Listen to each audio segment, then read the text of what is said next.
I'm a boogie. Like, what?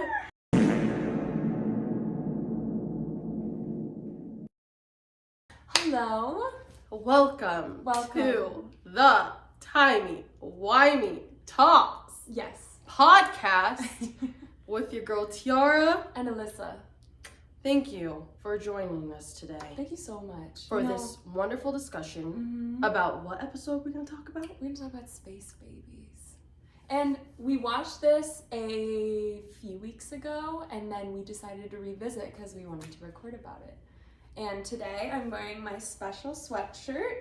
Tiara got this for me in about 7th grade, so the sleeves are a little short, but we ball. Isn't that so cute? Isn't that so cute? I'm such a good friend. It's like 10 years later. So well, cute. in the previous podcast, we talked about what my favorite creature from the Doctor Who universe We is. did, and we didn't even talk about mine. Because I like to talk about myself. But let's talk about your favorite Please. My favorite creature. or alien, whatever you want to call it, is the Vashta Narada from the Silence in the Library episodes with David Tennant and Catherine Tate, 10th Doctor and Donna, if you weren't aware. I just really like how, I don't know, they were super cool. Like, I have a little sticker of it. I know, me trying to describe my favorite thing, I'm like, You're like, it's really just cool. really awesome. I just really like it. But no, like at the end when, I don't know, the Doctor's trying to negotiate time for them to escape the library, and then they're like, right, and it's been a while since I've watched the episodes, and then they're like, you have one day, and then the space suits just suddenly collapse, and then they're like, oh, okay, cool. I don't know. I just think they were like rational. Their reasoning for trying to kill everyone made sense. It makes sense. Yeah, it was their choice. Well, explain a little bit about what the Vashta Narada look like for Yes. those who might not remember the name. So basically, River Song, she's an archaeologist. This is her first introduction. She comes in with her archaeological team, and they all have these special suits or whatever for exploration. But in the Silence in the Library episodes, they get eaten from the inside, kind of. So their bodies get eaten, and then all that's left is a skeleton on the inside. So when that happens, they have two shadows, whatever. It's just a bunch of skeletons in spacesuits. Yeah. I think it's a cool look. Yeah, they're cool. They're a good one. Yeah. My favorite Doctor is David Tennant, if you wanted to know. Yeah. Yeah. She loves David Tennant. She'll probably say this every episode. And I tried. I'm pretty sure she said this last episode. Did I say that last episode? If you want to emphasize it, she will probably talk about David Tennant for hours. I could. So let's not get her started. The 10th Doctor. I know that they're different people. I don't wanna. I saw this meme the other day. Or no, it was like yesterday. And it was like, I have a huge boner for David Tennant. And I was like, why would you say that? You said, I relate to that. Shut up. She reposted it. She's like, why would you say that? Why would you say that? Like, you said, why would you say exactly what I'm thinking? Why would you read my mind like that and not tag me? Just kidding. Anyway, should we get started? Let's get started. On the Space Babies. Space Babies. Space Babies episode. So we watched this. We took notes. We watched it the first time. We absolutely hated it. We were being such brats about it. Traditionalists. I prefer traditionalists. Yeah, she prefers the term traditionalists. We couldn't let go of the past. We couldn't let go. Sorry. Life happens. I told her not to drink the kombucha. The kombucha's so good! I took the kombucha away from her. I was like... She was yelling at me, and I said, let me finish my juice. And I finished it. As you can tell. Even though I was getting yelled at. Anyways, okay, the Space Babies episode. Space Babies. They were just, at first, it was really hard to palletize. It was like babies in space. I'm seeing like baby creatures. I'm like, the babies in the tank. It was like a bit ridiculous for me at first, and I was just like a mad hater just because. You're always a mad hater. As I'm a hater at heart. And so we had to watch it a second time to actually take notes about what we wanted to talk about today on the podcast. And we actually were like, why are we being such assholes? We're like, we actually like, It was when you're actually dissecting the episode and like finding what you hated about it and trying to figure out why you hated it, and then like putting it down on paper and us talking to each other about it, we're like, oh, that actually makes sense. Yeah, maybe we're kind of mean. Yeah, we're just, we renewed ourselves and we watched it again. And we asked for forgiveness. Yes, and we also, you know, comparing it to like Jodie Whittaker's seasons, it is a good episode. It was a good episode. It was traditional. It was traditional. There was some like, I felt like the old, like the heartfelt. I got the heart. I got the heartbeat. Yeah, it came back. Once we watched it the second time, we just like, the spark came back and like our love and our passion. And we were actually planning on this episode to be a total hate episode. So true. Where we were just gonna be like, I hate the way that you walk. I hate the way that you talk. I hate the way that you. I don't know the rest. Yeah. So we were gonna totally make this hate video, and now we're like, now this video is not a hate video. We're like, okay, we're actually gonna get to the point. So let's, the first thing that we want to talk about. I wanted to, we wanted to talk about how in the beginning, Ruby's asking him, oh, why is your name Doctor? Like, what's your real name? Can't I just call you that? And he's like, oh, well, I was adopted on Gallifrey, and they just use titles like doctor or priest or leader or whatever, and say doctor for 1,000 years and it becomes my name. What do you mean? What do you mean? Because before, I thought that you chose the name Doctor because you wanted to help people. Because a child's crying, and of course you're going to help. Like, to heal people, to protect people, to never do harm in any way. I forget his whole soliloquy about that. But that was your purpose. That was his whole origin story. Like, you know how all superheroes have an origin story? That was his origin story, was him wanting to save people. And now they just took away. Yeah, I guess not anymore. Guess he's done. He's retired. He's done. He's got a new purpose. I've saved enough people, and Doctor's just my name. Yeah, Doctor is just his name because, like, he just, like, when everybody just calls him the Doctor, he's like, people just like to call me that when I was a kid. Well, yeah. And it just, like, kind of stuck. Some people call me, but I don't go around introducing myself as. Yeah, you say it enough times. You say it enough times, and it becomes your name. In 1,000 years, if Alyssa was immortal, her name would just be the. So true. Mine would be, I don't know, the Yapper. The Yapper, or the Feral one. The Feral one for sure. Yes. So anyways, the new TARDIS. What do you think of the look? Like, what does it remind you of? Like, how does it make you feel? We loved it, actually. Yeah. The golf ball. The inside of the golf ball. We talked about it. It looks exactly like a golf ball. That's what we think it looks like. We think it's retro, but fresh. Retro. It's funky. Funky fresh. Like, it's good. It's good. It's good. It's good. They did a good thing. Yeah. I think it's a good callback to, you know, previous TARDISes, and it brings it back in a new, different way. I like the jukebox that's on the inside. It's modern. It's cool. Yeah, it's modern. And it fits retro him. Modern. It fits his personality very well. So whimsical. So we did like that. Yes. We did like that. We did like that. And just in the beginning, I liked how the TARDIS kind of materialized, kind of flew onto the ship. I thought that was really cool. Like, it just looked real to me, so I was kind of fangirling. Like, oh, look what they did. That's really cool. Go back. Run it back. Run it back. And the baby machine at the beginning, I talked about it a little bit before, but it scared me. Like, the babies looked so real, so good job on that, you guys. But that's why it was unsettling at first. Yeah. It was just like the baby machine. They got the babies in the tank. The babies in the tank, and the babies just running around all the time. Yeah, where they gonna? Well, they're not running. They're immobilized. Yeah. Goop. But anyways, when he says to Ruby, "I don't have a purpose or a cause or a mission." Is this new? Yeah, I'm just confused. I'm confused. Because, like, he definitely has a mission. He has no purpose. Really, Doctor? You do have a purpose. Like what you I don't know if he's been too busy dancing and frolicking in his dance clubs. Too busy. And drinking that he just forgot that he, like, what he's was all about. saving people. Like, okay. Okay, who else? Who's gonna do it? You know? Yeah. Who's gonna do it? No, he's about traveling now. He wants to be first class, all the peanuts, all the full course meals on JetBlue, and it's just like, but you do have a job. You have to protect people. Like, that's been your job for the last, I don't know. How old is he now? He's old. He's old. Yeah.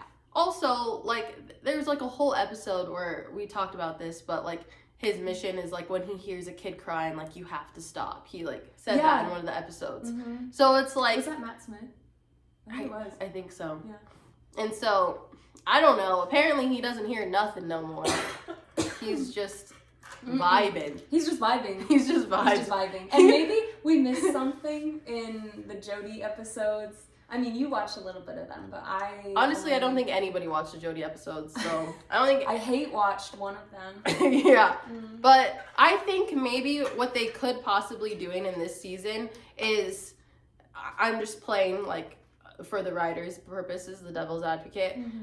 What they could be doing is he does seem like younger, lighter. You know, he's got his little vibrant crop top. He seems vibrant. So full of life. It's like the other doctors had a lot of baggage that they were carrying, and this new doctor just seems like, you know, like he's kind of released all that baggage, and he's just trying to have fun and keep it fresh. And maybe like in the other episodes, we'll see his personality maybe come back, you know, and like his baggage, like his memories of like his past lives, revisit things he's been pushing down. So maybe he's just maybe this is just like his phase when he's just pushing everything down inside and trying to have fun. I think that's a good theory. I think I like how the character's going. We'll see how it goes. We'll see how it goes. Like, we'll see how it goes. We can't just like make all these assumptions if we don't really know. That's so true. Let's see. Oh, he also said, keep moving on to see new things. That's his new motivation, I guess. Just bounce from planet to planet.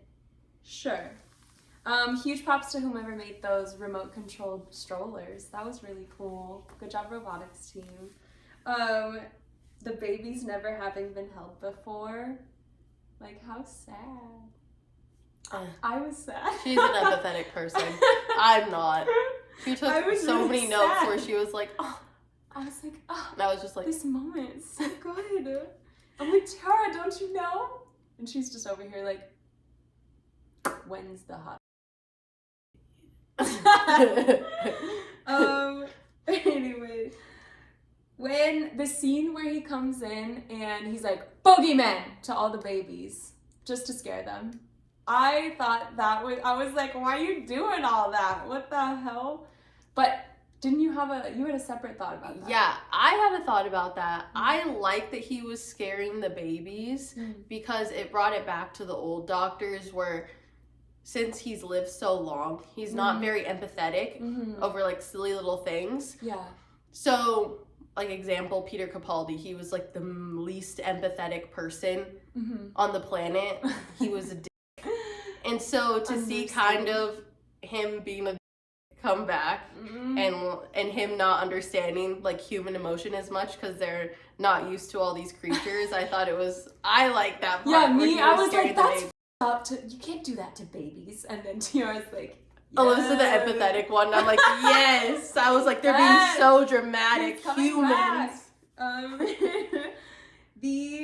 What did you think about when they were talking in the corridor going up to see Nanny and it started snowing and the doctor's memory changed where the old lady starts pointing at him? Do you think that that's going to be, like, is that connected to Ruby? Is that connected to the doctor?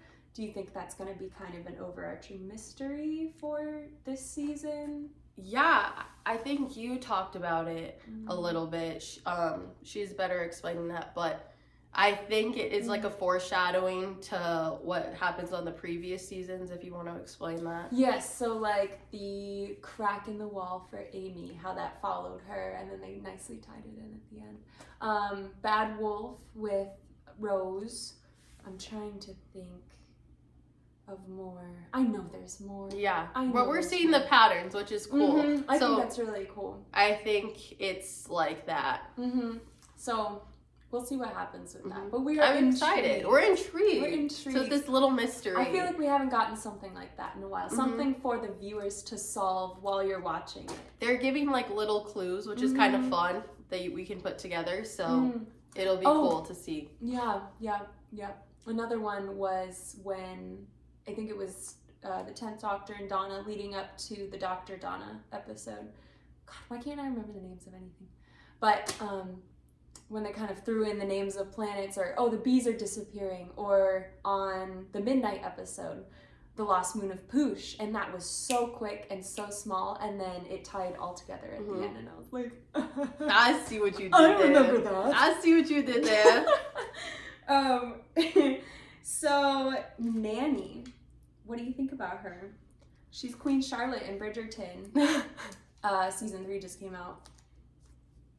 Said watch that too. No, yeah, you should watch it. I liked Nanny. I think feel she's a really good actress. She had the vibe of Doctor Who. There's always somebody like a mom kind of figure, or like another savior figure that isn't the doctor or the companion. So I like that they had her. Well, I thought she was a good addition. She also said it's illegal to stop the birth machine even though the government shut everything down. We connected that a little bit to modern abortion rights. Yeah, they threw that in there. Yes, so subtle. But yeah, it was, I think we're seeing kind of a return of the touching on social issues without shoving it down your throat. Yeah.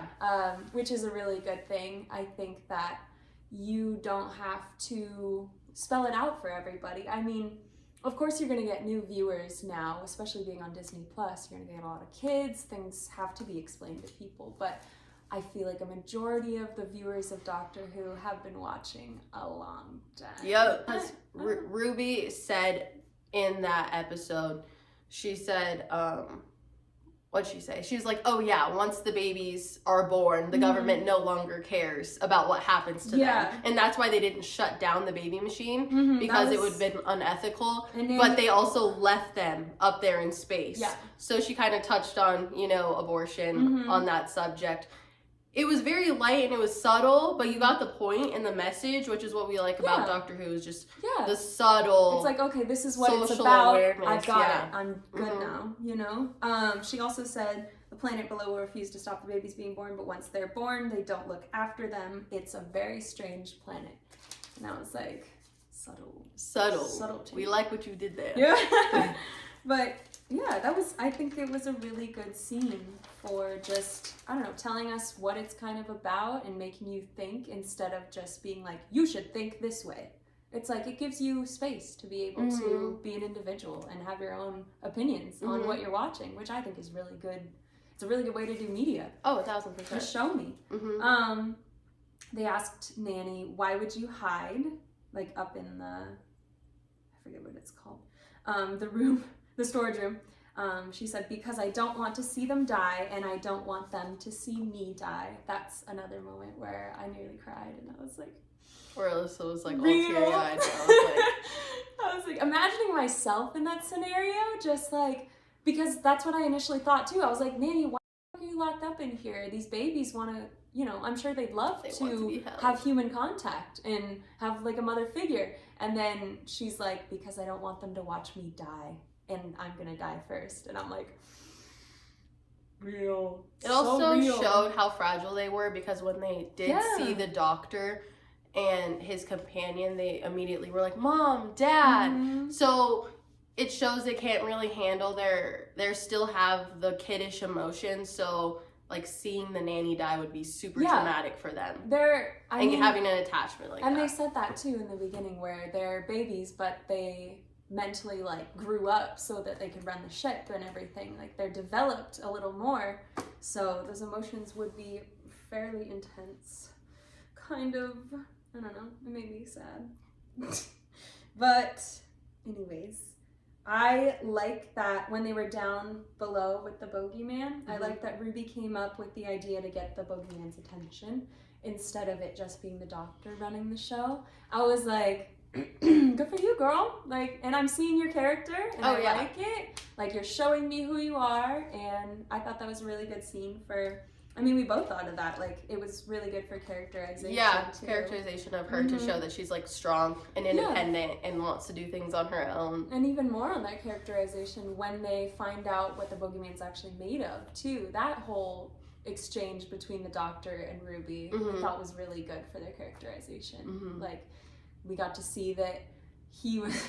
What did he say? He was like, "Oh, Ruby, you don't want to know." And I was like, well, "You kind of funny. You kind of funny. I kind of like that." And she's freaking out. I'm like, "Me too, girl." But anyways, why were the babies suddenly sympathetic towards the Bogeyman when they were scared out of their minds 30 minutes ago? That was a big question for us. Because that was a big one. We just like looked at the screen and we're like, so you want them to like save the Bogeyman now? You want to save him? Like, did I miss something where the babies... We missed the transition to the point where the Bogeyman turned nice. Yeah. And well, and also the babies, Eric came, the little one, he came face to face with the Bogeyman, had to go hide. He wanted to push himself. Yeah. And so there's that. And then also the babies had to come save them. All of them came to save them down in the basement, sick a flamethrower on them, and now all of a sudden you want him to be your little doggy? Now he's Fido. Now he's nice, and we're like, oh, the Bogeyman. And what I don't understand is, you know, the education system shut down and created this monster to be the scariest, you know, a child's nightmare. Yeah. Like so when did it become fixed and not a child nightmare? I don't know if when the Doctor put in his sonic screwdriver and fixed the ship, if the education system somehow fixed the monster, the Bogeyman, to make him Fido and like maybe a good pal. It was very confusing to say the least. I mean, and you know, I get confused because it wasn't like a real creature. It's a booger. It's a booger. It's my boogies. Like I pick them at night, I throw them under the bed. You know, like I don't miss. You don't be eating yours? Yeah, you're right. Maybe I should keep them as pets. I've got a jar. You want one? Maybe that's what I need to do. So yes, so Booger wants to kill. He still wants to kill everything upstairs, unless we missed something. Now they're all gonna go to Mondo Karoon, the planet, to live their lives. And so what? We saved the Bogeyman just for him to be locked up forever on a spaceship that nobody's ever gonna go back on. Yeah, I don't know what the refugee camp is gonna say to this monster Boogeyman. They're gonna scan him and be like, "What are you?" They're gonna be like, they'll be like, "I'm a boogie." Like what? Oh my god. I'm just a little booger. I'm just a little boogie. My gender, booger. my pronouns. Sorry. My pronouns. My pronouns, booger. But I don't know. Guess we'll see. It's Disney, you know, now. So maybe they had to be like, oh, we gotta save everyone. You can see the touches of Disney in it for sure. Yeah, Walt got his fingers all over that. Gotta eat it. It's fine. It's fine. I am happy that it's on Disney Plus now, just so of ease of access. Yeah, ease of access. A lot more people are going to be watching the show, which is really, really good. I used to be like elitist, and I used to be like, oh, no one's ever a true fan as much as we are. Oh yeah. No one's as good as we are. Okay, he gives her a key. Second episode. Key to the TARDIS. Who do you think this is?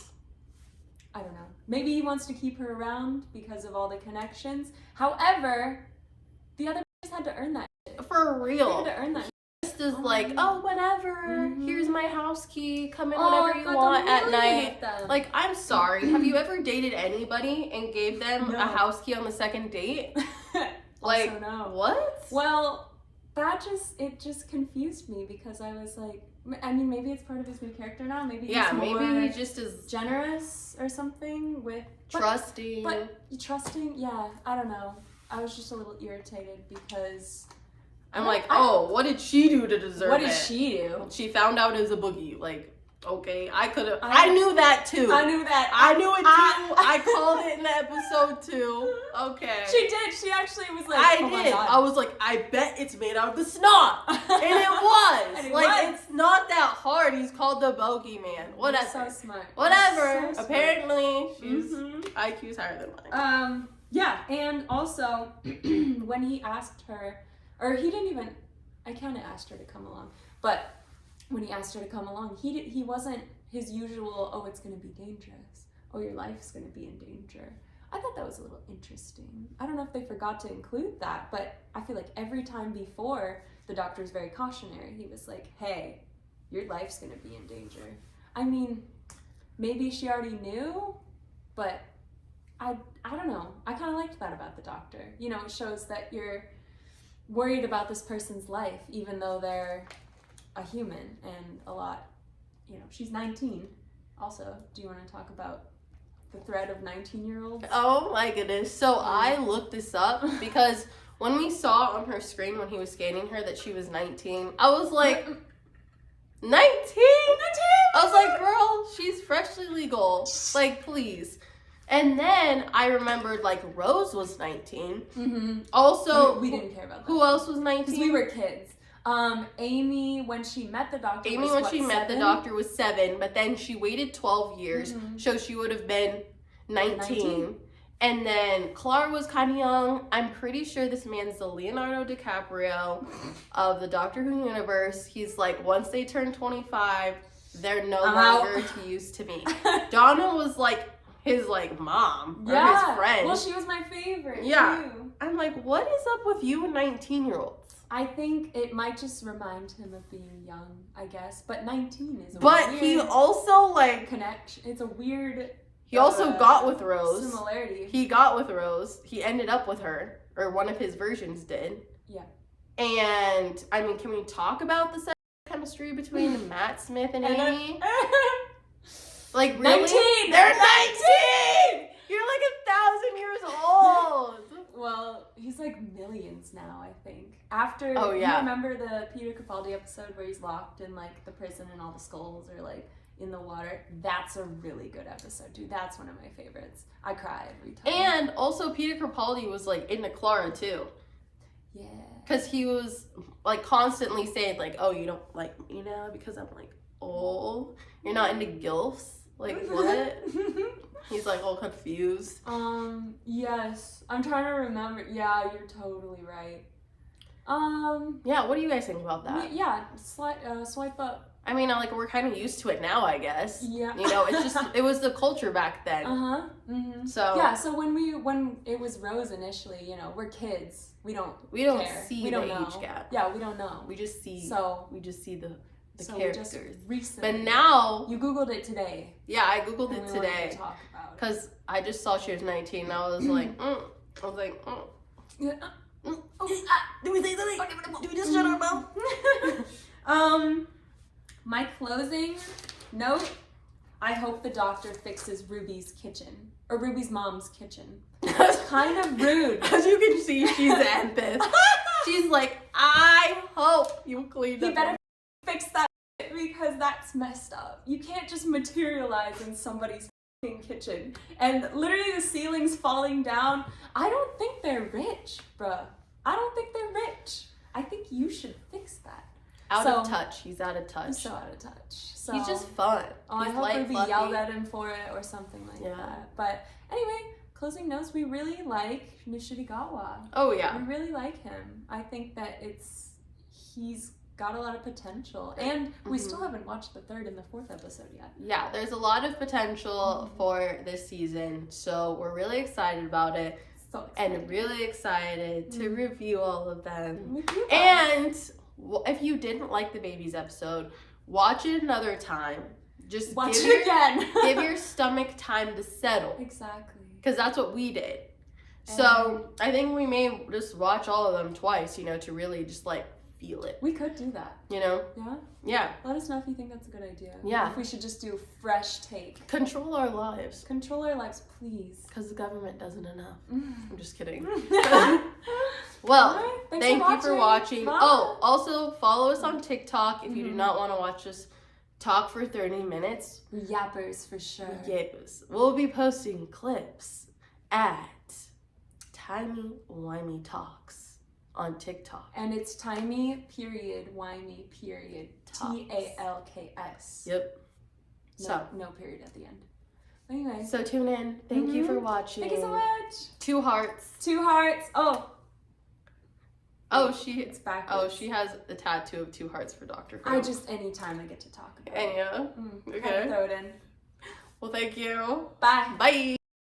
Stop drinking it, please. No, I love it. Well, because please put it away because you aren't gonna burp during the podcast. Let me finish it.